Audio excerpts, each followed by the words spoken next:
cogía por la oreja y le decía, ven acá, desgraciado. ¿Tú ves a Bogotá desde aquí? No, señor. ¿Y la luna? Sí, entonces no haga preguntas, pobre.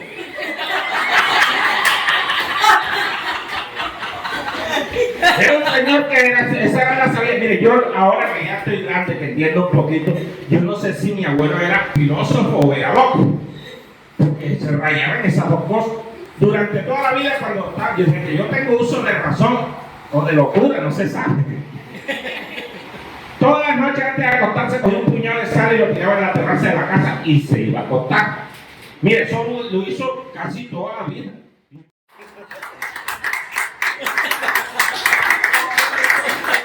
Esas eran las salidas del abuelo mío. No había quien se lo ganara en el pueblo, ese tipo le consultaban todo. Por ejemplo, él sabía qué banda llevar al pueblo, teniendo en cuenta, porque él sabía de porro, de banda, entonces él venía a él le consultaban qué banda llevar al pueblo. Qué buscarte darle a los pelados teniendo en cuenta las fases de la luna, porque eso tenía su fecha para buscar. En luna nueva no se le podía dar un buscarte al pelado, porque eso caía en el pico enseguida.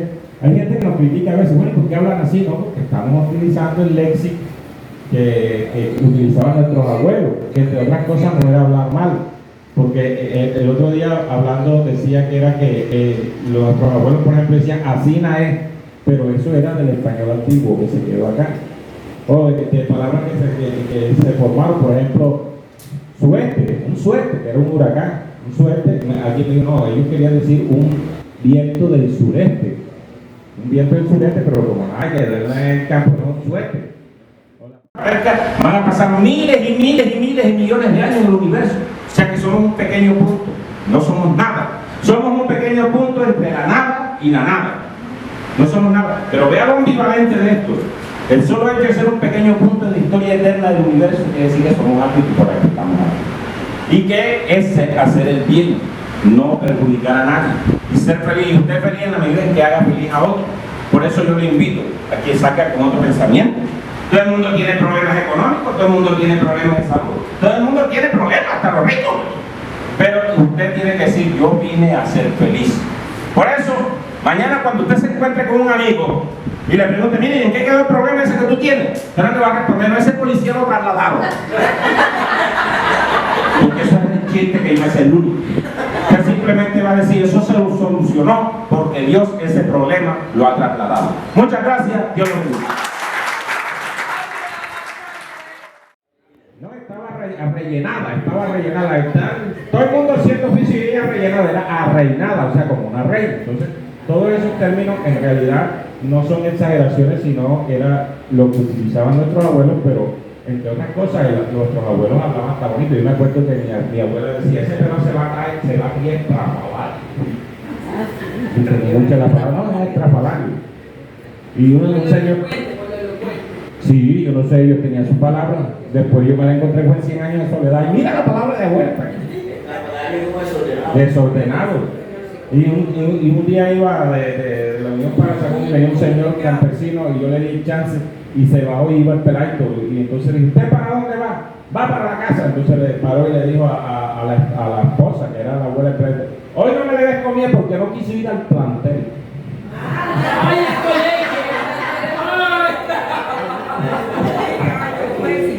Sí, gallo también.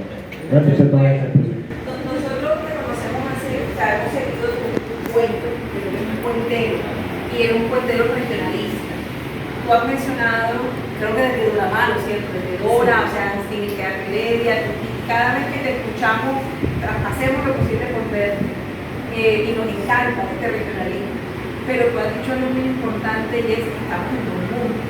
¿Cómo te has tenido que adaptar frente a situaciones en las que de pronto no tienes un público tan agradable como este, que te comparte, que te dice, sino que de pronto dice como que tú que estás hablando?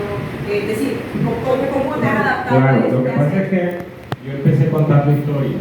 Cuando empecé a contar el que partió el agua, la creación, son unos cuentos que tienen una estructura como literaria, que tienen una historia y todo. Pero cuando ya se enfrenta uno a otros públicos, que hay jóvenes, entonces hay la necesidad de aplicar un movimiento que es de fan comedy, pero nosotros lo hacemos a nuestra manera. Y aquí dice, por ejemplo, la gente lo toma como si fuera cuento.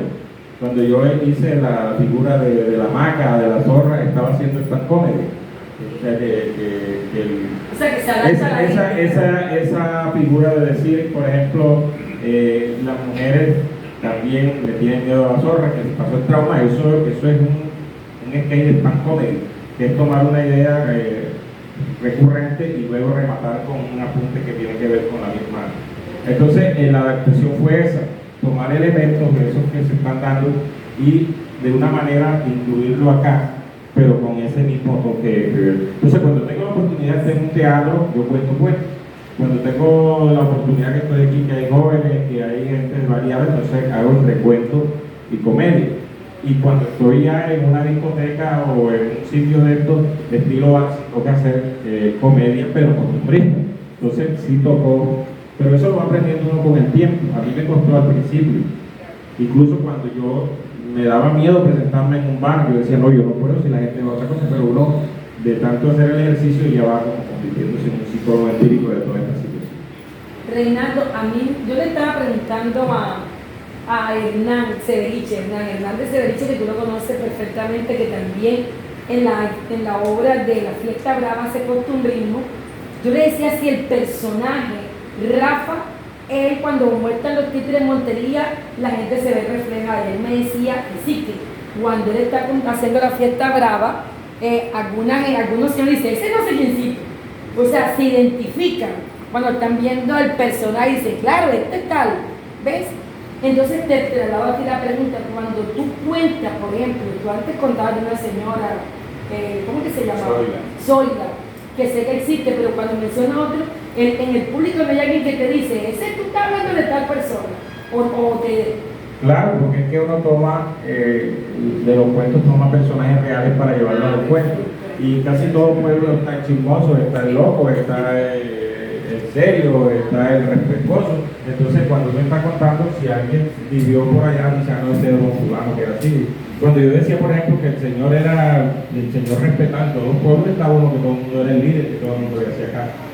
Entonces esas cosas... Entonces quizás también es el elemento por el cual uno se siente tan arraigado cuando te escucha a ti, cuando ve La Fiesta Brava o cuando lees 100 años de soledad, porque uno empieza, cuando yo escuché 100 años de soledad en estos días, todo el libro, y claro, cada persona uno intentaba como en el universo de gente que conoce, quién sería esta o este sería. Sí, entonces eso es lo que también a los costeños nos atrae. Claro, lo que pasa es que antes, cuando estaba subvalorado lo de la cultura, bueno, nosotros nos enseñaron con el cuento de Caperucita, la manzana, y no teníamos el macro.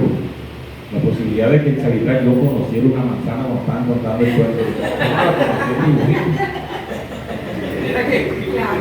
Y entonces que la princesa, que era cuestiones de la Edad Media, entonces acá cuentos de Tío Conejo y eso no lo contaban, que eran los cuentos de nosotros. Claro, y ahora está muy rico todo eso. Entonces todo eso, bueno, gracias a Dios los escritores empezaron a meter esos elementos en la literatura y vio eso, vio donde se refleja toda la cultura latinoamericana. Y ya no somos europeos ni somos ya propios de acá y uno se ve reflejado y ya me imagino que al extranjero le parece súper interesante y mágico y por eso raya entre la verdad y la mentira. Así es. ¿Quién más quiere preguntar, decir algo? ¿Cómo está? Bueno, yo sí le comento a Reinaldo que mi esposa, hemos venido a muchos espectáculos de él. En uno de esos logré, mi esposa no podía ir, yo tengo la boleta, me hicieron el Comfort y me fui conmigo. Y me pareció tan bacano que el tipo se la disfrutó. Pero hay momentos que se me perdía. A mí, ¿qué pasó? Es que no entendí, es que tal vaina. O sea, yo interrumpía de traducía lo que no me estaba diciendo. Ese pelado no vino hoy porque está estudiando el examen. Pero si no estuviera aquí 17 años y se goza este hombre. Y nos ponemos a veces a mirar los que tú habías hecho de la creación. La relación con la... A mí me encanta la del velorio y cultura de México. O sea, el velorio en el pueblo y el velorio aquí me encanta. Y el del burro, y no como el burro, y el